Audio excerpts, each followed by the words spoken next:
In today's video, I'm going to teach you how to make a habit tracker in Google Sheets with Claude AI. This is a simple and practical way to build a tracker, especially if you're just getting started with spreadsheets and want something clean, useful, and easy to maintain. The goal here is not to make the most advanced system possible. It's to create something you'll actually use every day. To begin, decide what you want to track. Keep it simple. A good beginner setup includes habits like exercise, drinking water, reading, meditating, and getting enough sleep. You can follow that exact example.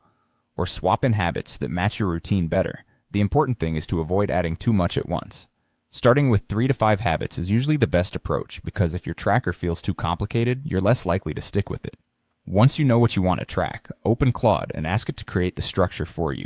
You can use a prompt that tells Claude you want a simple, beginner-friendly habit tracker for Google Sheets with 5 habits tracked over 30 days.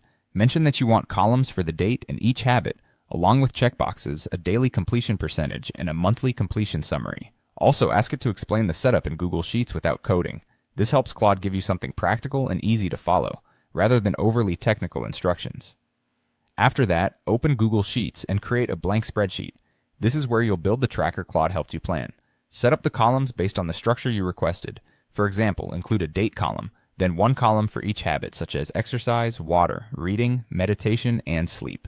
This layout gives you 1 row per day and makes it very easy to scan your progress over time. As you build, keep the sheet visually simple. A beginner-friendly tracker works best when everything is easy to read at a glance. If Claude gives you suggested formulas or setup notes, add them carefully one step at a time instead of trying to do everything at once.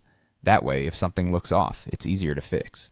A helpful tip is to think of this tracker as a support tool, not a perfection tool.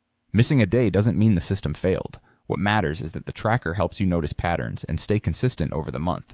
By keeping your habits focused, using Claude to simplify the setup, and organizing everything clearly in Google Sheets, you'll have a habit tracker that's easy to use and much easier to stick with.